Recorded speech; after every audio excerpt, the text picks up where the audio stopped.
Welcome to the WP Toolkit Ultimate Ads plugin tutorial video.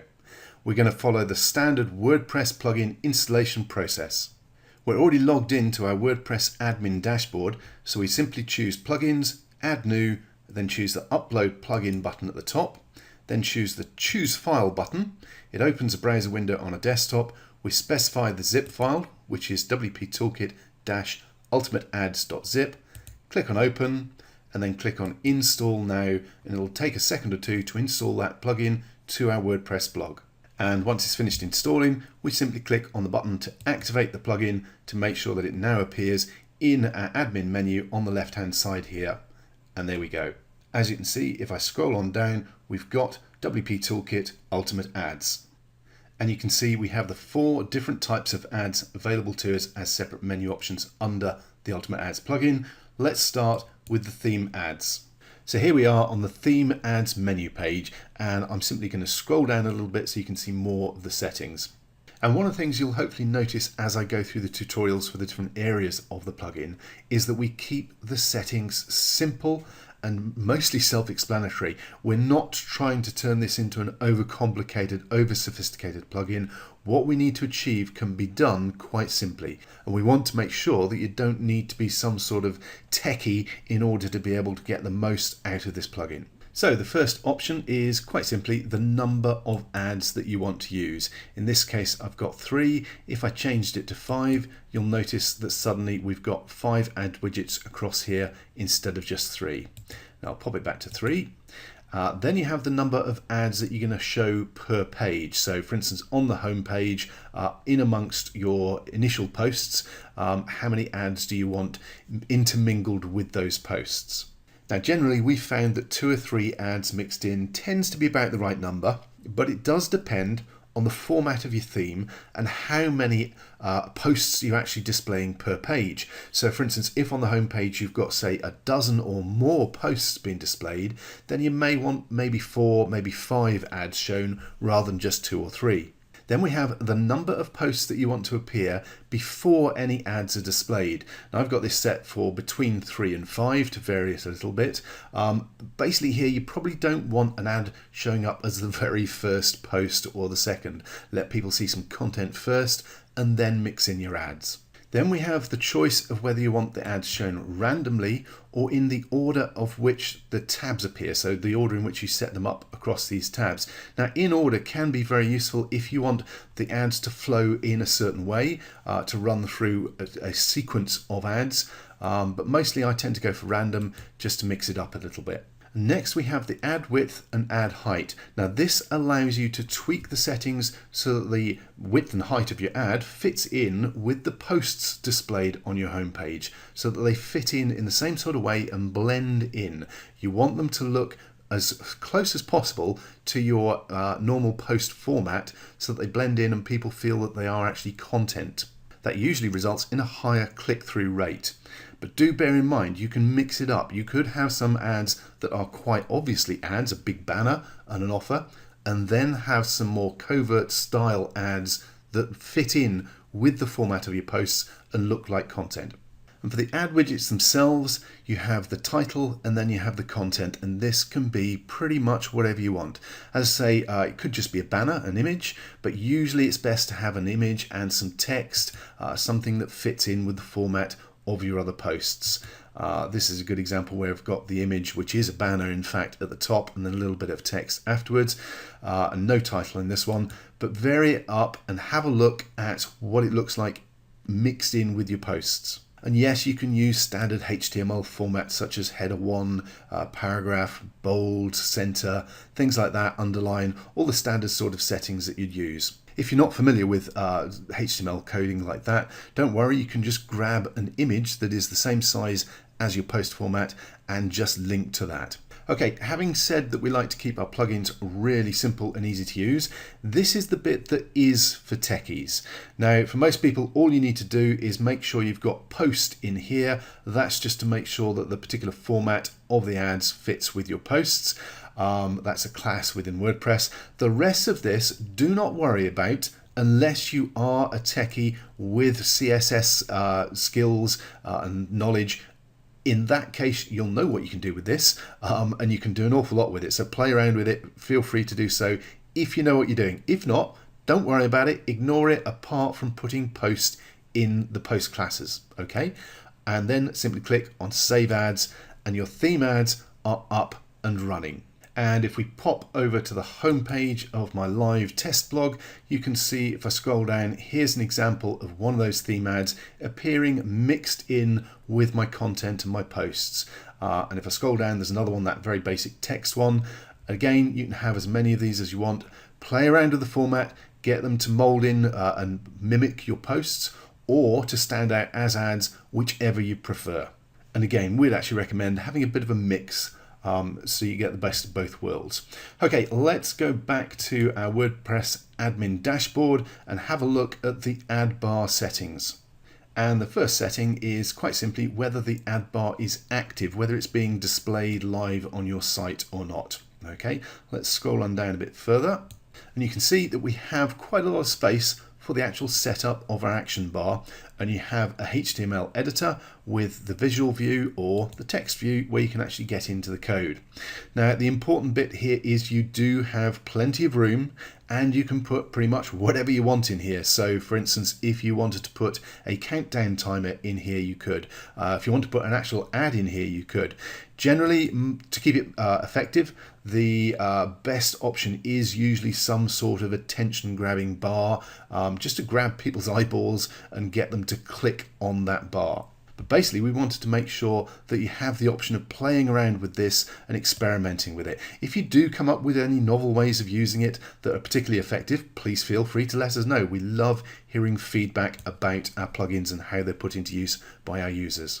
Okay, so let's walk through the rest of the settings. First up, we have the background color for the bar. If you click on here, it brings up a full color chart, so you can actually choose by moving this around anywhere on this, grab whatever color. There are some basic standard ones, popular ones at the bottom, but you've got a slider. You can basically pick any type, any color that you want. And it's got the hex reference number in here as well, so you can use that if you have a predefined color that you want to use. Basically, once you've chosen it, click on select color and it appears here as a sample. Then we have the delay setting. This is basically the number of seconds that will pass before the action bar pops up when someone visits our page, our front page, our individual post, wherever we're displaying the action bar. Then you've got the option to choose whether to allow a visitor to be able to close the action bar down or not. If you choose yes, then a little close button will appear in the top right hand corner of the bar itself. I'm going to leave mine as no, so it's always on page. And if you do give them the option to close the action bar down, then you can decide how many hours it is before that same visitor gets displayed the action bar again. So for instance, you could set it to a day, 24 hours, you could set it to a week, however long you want. Now the next option, hours before reshow, defines how long before that same visitor gets to see the action bar again if they go to a different page. So for instance, at the moment I got it to 0, so every time they open up a new page, the action bar is going to appear. Alternatively, you could set it to not reappear to that same visitor no matter how many pages they go to for another hour or another 2 hours. Again, giving you control of how often your action bar pops up. Then you have the option to control which pages, posts and categories the action bar actually pops up on. So at the moment I've got it set up for everywhere, but I could change it to just the front page, or I could change it to individual pages or individual categories. I could even put in the post IDs for individual posts and have it only appear on those. And under categories, I have the option for it to appear on the category page and the posts within the category, or just one or the other. So we've got a lot of scope as to where the action bar is going to appear, to make sure that it fits in with exactly when you want to put that in front of your visitors. Now I'm actually going to change this back to everywhere, and I'm going to scroll down and click on Save Settings. Okay, so next let's look at the pop-up messenger. And again, the first setting is whether the pop-up is actually active and running on your site or not. Now let's scroll down a little bit more. Now you may want to play around with the 3 different versions here for the different messengers to see which gets the best results for you, for your site, for that particular niche. It can vary. Generally I find Facebook the best, but some niches definitely, the younger ones tend to be better with WhatsApp, and Skype tends to work better on business-based sites. So you've got all three options, and you've got three different sizes that you can use. Obviously, if you change the size, you are then going to have to change the actual text and stuff that you've got in the box below. We'll have a look at that in a moment. And as we choose the different formats, you can see the actual format of the ad itself, the pop-up changes. So again, you need to just make some edits in the edit box down here, which we'll look at in a second. And again, I'm just going to scroll down a bit so we can see some more. Now, the first option here is the from name. In the box here, and I've just got from Joe Blogs. Now, before you decide on that, what you're going to use there, have a think about the niche that you're in, your target market, who your visitors are, that sort of thing before you come up with a name. For instance, if it was a site that was to do with plumbing or home DIY, something like that, I'd probably use the name Dave, for instance.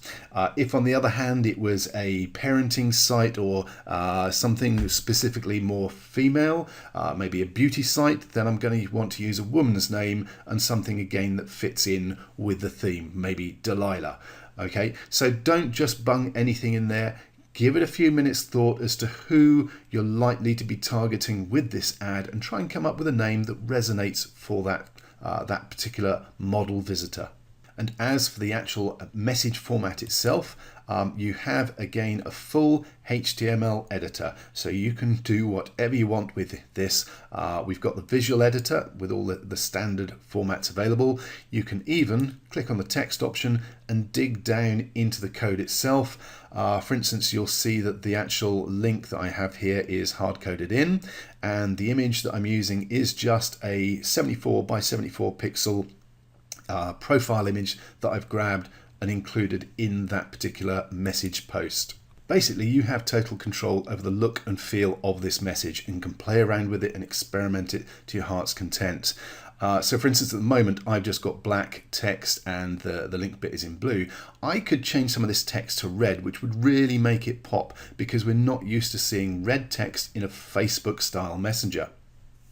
And just experimenting with little tweaks and little changes like that can really help you to get people clicking through and going to that offer. Now, we're already putting something in front of people here on a page that they're used to looking at and checking out because it's someone getting in touch with them. So if you can make sure that it's not only getting their attention, but they're actually going to it and clicking on it, they're going through to the offer that you're promoting. Now, if I scroll on down, you'll see there are a couple more settings that we have available here. So first of all, a delay before the pop-up is shown. Now, take a moment or two to think about this. Don't immediately go with a really short time like I have here. I've got 2 seconds on this because I've been using it for demonstration videos. You're better off probably going for a longer period of time. Now, think about it this way. If you're already using the ad bar, the action bar that appears at the top of the page, that you've probably got set to appear 2, 3, 4, 5 seconds, something like that, after someone hits your page for the first time. If this pops up at the same time or really close to it, then you're kind of taking away the power of both. You're diminishing what you're actually trying to achieve. So it's better instead to have a longer time set for this. Give the action bar a chance to do its work and get people clicking through on that, and then have this pop up a while later, let's say something like 32 seconds or 22 seconds, so that you know people have been on your site for a while, they've been reading the content, then this pops up with a message, catches their attention, and again will lead them through to click on that link for your offer. Remember, with the Ultimate Ads plugin, you're adding 4 separate income streams to your blog. So don't have them all fighting with each other and competing with each other. Separate them out, have them staggered so that they enhance the opportunities and give you more chance to grab that commission from your visitor. And then, like the action bar, we have options where you can specify how long it is before that message reappears to the same visitor based on whether they've closed it or not and whether they go to other pages. And again, you can leave it to 0 or just set it to a number of hours. And again, like the action bar, the ad bar, you have the opportunity to decide where the pop-up messenger appears. At the moment, I've got it set to everywhere, so on all my pages and posts. but I could target it to just the front page, individual posts by putting the post ID in here, specific categories, or all categories, or just the category page. Again, we're trying to give you ultimate control over where this appears. You may want it appearing on the same pages as your ad bar. You may want it on different pages to your ad bar. You have control over that and decide where it appears on your blog. So let's click on Save Settings and move on to the pop under. Okay, so here we are on the pop under page for the settings for the fourth part of your Ultimate Ads plugin. And the first setting is simply whether the pop-up or the pop under is active and running or not. So choose no if you don't want it running, leave it on yes if you do. Now with the URL, I've popped in a domain and I'm popping up a full-on sales page. So it's quite in your face for the visitor. You don't need to be that in your face. You could set up a small ad page that just pops up a little message that is specifically relevant to your niche or your blog. It does depend on how in your face, in your visitor's face, you want to be with this message. It can be a very strong message, but on that basis, it can also put some visitors off.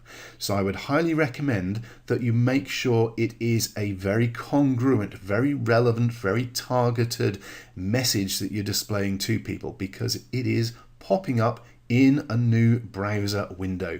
Depending on which browser they're using, sometimes it pops under, sometimes it pops on top of their existing window.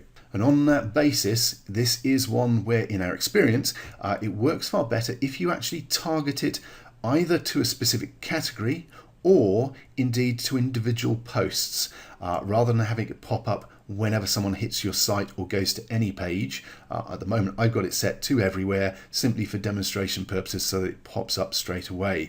But again, in our experience with testing, it is going to be more effective if you narrow it down to a specific category or individual posts where the offer and page that you're popping up is highly targeted to that particular content. I also highly recommend that you experiment with it. Try it with different offers and different pages. If you get it right, you'll be amazed at just how effective this is. If you get it wrong, you'll know because it's not actually doing anything. You've got to find that congruency. You've got to find an offer that resonates with the content that the visitor's on, something that is highly targeted for the niche that you're in. Get it right and you'll be very, very happy with the results. Okay, so that's a run through of how your WP Toolkit Ultimate Ads plugin works. And we hope you experience the same kind of amazing results that we get using these income streams on our blogs. If you have any questions, if you have any feedback, if you have any ideas that you want to share with us, please feel free to get in touch via the support desk. We are always interested in hearing your feedback, and especially any wonderful, interesting ways that you come up with of using the plugins. Thank you very much for watching.